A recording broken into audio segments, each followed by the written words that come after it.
የሚገርምሽ እህቴ ያው ተለቋል ዛሬ ያው የማይሆን መረጃ ቢወጣበትም በጋብቻ ላይ ጋብቻ ደርቦብኛል በሚል ያው በብዙ ባልሆነ በሆነ ነገር መረጃ በምንም ሩታ አዲስ ነገር በአብርሽ ዙሪያ አለ። ቤተሰብ እንግዲህ ትላንትና ተናግሬያችሁ ነበረ። ነገ መጣላችኋለሁ መረጃ ማስደምጣችኋለሁ ብያችሁ ነበረ። እልሙሁም ዛሬ ብዙ ሰው ጋር ደውያለሁኝ። የሚኪ ጓደኞች ጋር፣ አሚሩ ጋር፣ በጣም ብዙ ሰው ጋር ደውዬ አብርሽ ያለበትን ሁኔታና መረጃዎችን ጠይቄያለሁኝ። ይሄንንም ማስደምጣችኋለሁ ማለት ነው። አብራችሁኝ ሆኑ። ምንም አይፈጠርም እንዳትሰጉ እሺ። ያለውን ነገር ከነሱ እናዳምጥና ከዛ እኔና እናንተ የተወሰነ እናወራለን።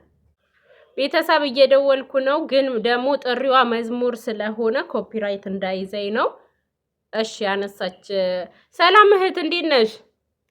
ሰላም እህት እንዴት ነሽ? አለው እግዚአብሔር ይመስገን። እስኪ ማለት ካላስቸገርኩሽ ዛሬ በአብርሽ ዙሪያ ምን ተፈጠረ? አብርሽ ተለቀቀ ወይስ እስካሁንም ድረስ እስር ቤት ነው ያለውን ነገር እስኪ ኦዲየንስ በጣም ስለተጨነቀ አሳውቂን።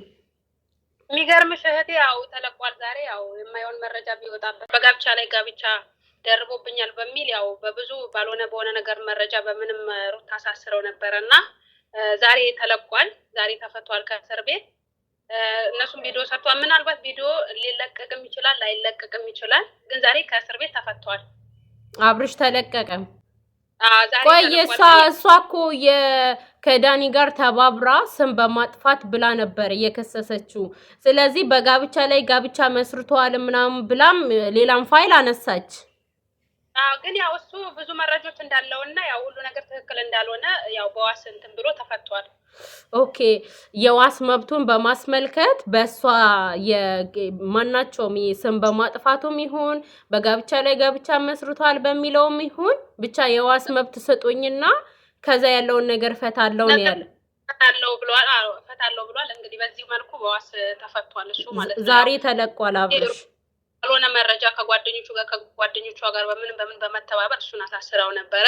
አዎ እንግዲህ ተፈቷል። ምናልባት ቪዲዮ ሊለቀቅ ይችላል ላይለቀቅም ይችላል። ያው ተፈቷል። መፈታቱን ብቻ ላሳውቅሽ ብዬ ነው። አብርሽ ተለቋል። በአይንሽ አይተሽዋል አብርሽ ተለቆ?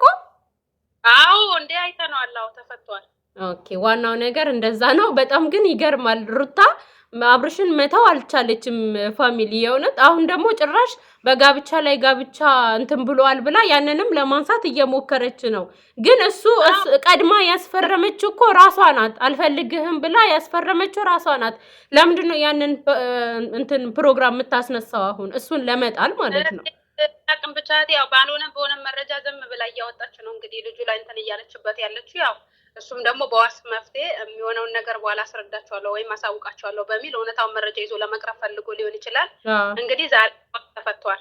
በቃ እሺ፣ ለማንኛውም ትንሽ ከኦዲየንስ ጋር ላውራና ደውልልሻለሁ። ኦኬ ቻው። እሺ፣ አመሰግናለሁ። ግን ኧረ ምንም አይደለ። እሺ ቤተሰብ እንግዲህ ሰማችሁ አይደለ? አብርሽ እንግዲህ መጀመሪያ ሩታና ዳኒ እያሳሰሩት በስም ማጥፋት ምናምን ነው። ከዛ ደግሞ ዛሬ በጋብቻ ላይ ጋብቻ መስርቷል። ይሄን እንደገና አሁንም እኔ እያለው ከሌላ ሴት ጋር እንዲያድርጓል ምናምን እያለች ነበረ። ካስታወሳችሁ አብርሽ እንደዚህ አይነት ነገር አላደረገም። ሲጀምርም ሄርሜላን ራሱ የተቀበላት ከስንትና ስንት ጊዜ በኋላ ነው። አንደኛ ለሩታ ከፈረመላት በኋላ ነው ሄርሜላንም የተቀበላት። ከዛ በፊት ግን 400 ኬስ ራሱ ስታከብርለት ኖርማል እንደማያውቃት ሰው ነበረ ሪያክት እየተጫወተ የነበረው። ያ ማለት ለምንድን ነው? አንደኛ ሩታን ላለመጉዳት እኔ ባለ ትዳር ነኝ ብሎ በማሰብ እሱ ሄርሜላን ቶሎ አልተቀበላትም ነበር። ግን ደግሞ ለሩታ ከፈረመላት በኋላ አዎ ሄርሜላን ተቀብሏታል። ምክንያቱም በቃ የሩታና የሱ ጉዳይ አለቀ። እና ዛሬ እንግዲህ ነገሩን ጠበቅ ለማድረግ ምክንያቱም ኢትዮጵያ ላይ ስም በማጥፋት ብቻ ምንም የሚፈጠረው ነገር የለም ታውቃላችሁ አይደለ? ያችን ነገር በደንብ ጠበቅ ለማድረግ መጀመሪያ በስም ማጥፋት አስያዙትና ከዛ በኋላ ዛሬ የዋስ መብቱን ለማስጠፋት ወይም ደግሞ የዋስ መብት እንዳያገኝ ለማድረግ ጉዳዩን ከረር ለማድረግ በትዳር ላይ ትዳር መስርቷል፣ እኔ ላይ ሌላ ሴት እንዲያደርግ ነበረ ምናምን ብላ ዘበራረቀች ማለት ነው። ባይዘ አሁን እኔ አብርሽ በቃ ከዚህ በኋላ ራሱን ማስከበር እንዳለበት ከነሱ ጋር መራቅ እንዳለበት እንደው አዲስ አበባ ከሆኑ እሱ ሄርሜላን ይዞ ወደ ቡታጅራ መሄድ እንዳለበት ከነሱ ጋር አንድ አካባቢ መስራት እንዳለበት አላምንም። ገባችኋል ወይ? ደግሞ አዳማ ይሄድ ወይ ደግሞ ዝዋይ ይሄድ፣ ዝዋይም ደግሞ ካልተመቸው ቡታጅራ ይሄድ። ብቻ እነዚህ ሰዎች ከህይወቱ ውልቅ ብለው እስኪወጡ ድረስ ተረዳችሁኝ አይደል? አብርሽ ከነዚህ ሰዎች መራቅ አለበት። ምክንያቱም አስባችሁታል፣ ስም በማጥፋት ብቻ አስዘውት ከዛ ዛሬ የዋስ መብቱን ለማስጠፋት የዋስ መብቱን እንዳያገኝ ለማድረግ ጋብቻ ላይ ጋብቻ ገለመኔ ብላ መጣች ማለት ነው። ምን ነው ረሳሹ እንዴ? የፍቺ ወረቀትሽ እኮ ላብላብ እስኪለው ድረስ ይዘሽ እየዞርሽ ነበር። በእያንዳንዱ ቪዲዮ ካልፈረምክልኝ እያልሽ ጋሼን ይዘሽ ኤፋን ይዘሽ በጣም ብዙ ነገር እያረግሽ ነበረ። ዛሬ ግን እሱ ላይ በቃ አለ አይደለ በረታሽ ማለት ነው። ጥሩ አይደለም ይሄ። እሱ ለምሳሌ ሄርሙን እንትን አለችብኝ ብሎ ልክ እንደነ ዳኒ እንደነ ኤፋ ያሳስርሽ ነበረ። ለልዑልም ብሎ ይሁን ገባሻ፣ ላንቺም ብሎ ይሁን ዞሮ ዞሮ ትቶሻል። ለምንድን ነው የማትተይው? ይሄን ሰው ለምንድን ነው የማትተይው? ምንድን ነው አላማሽ ከዚህ ሰው ጋር እንዴ? በቃ ተይው፣ ተከበሪ። ላንቺ ራሱ እኮ ጥሩ አይደለም። ሰው የዘራውን ነገር ያጭዳል። አንቺም ብዙ ነገር አድርገሽዋል አብርሽን አይደለ? ትቶሻል። ኢቭን አይደለም ሊከስሽ ቀርቶ አይደለም የሆነ ሊወቅስሽ ቀርቶ ማለት ነው አንድ ቀን ስላንቺ መጥፎ ነገር አውርቶ አያውቅም። ያ ሁሉ ነገር የምታደርጊ ሁሉ ግልጽና ግልጽ ነው። በካሜራ እያየንሽ ነው። ኦዲየንሶች ሁሉ እየታዘብንሽ ነው። ግን አብርሽ አንድ ቀን አንቺን ከሶ አያውቅም። መክሰስልሽ ህግ ጋር ሄዱ እንዲያረገችኝ ብሎ ማያውቅም። ለኦዲየንስ ራሱ አንቺን ለብቻዋ ያው እንዴት እንዳደረገችኝ አይታችኋል ብሎ ማያውቅም። ያው አንቺ ሰው እንደሚመክርሽና በሰው እንደምትመሪ ነው አንዳንዴ የሚናገረው ማለት ነው። ስለዚህ ይሄ ለምንድን ነው የማትተይው? በቃ ተይው። ሰው ለምን ተደሰትክ ተብሎ ሰላም ይነሳል እንዴ? አረ በጣም ነው የሚያስጠላብሽ ሩታ። የእውነት እንደው አንዳንዴ እኮ ከሰዎች ጋር ሰላም ለመሆን የዛን ሰው ብቻ ማንነት አይደለም ማየት ያለባችሁ። ከዛ ሰው ጀርባ ማን አለ? ለምሳሌ ከዚህ ሰው ጀርባ ከአብርሽ ጀርባ ልዑል ያለ ከልዑል ባሻገር ጋሽዬ አሉ እና አቦ አሉ፣ ሁላቸውም አሉ። እና ኤፋ ለምሳሌ ከወንድምሽ ጋር በጣም እያሽቃበጠ ነው፣ ላንቺ ማለት ነው። ከወንድሙ ጋር በጣም እያሽቃበጠ ነው። ያ ሁሉ ሰው ማየት ነው እንጂ ያለብሽ የአብርሽን ስህተት ብቻ። ሲጀምር ምንም አላረገሽም። አንቺ ነሽ ወንድሞችሽን ይዘሽ ስታስደበድቢ፣ ሻንጣ ይዘሽ። አቤት ምን ያላረግሽው ነገር አለ? ምንም ያላረግሽው ነገር የለም እኮ።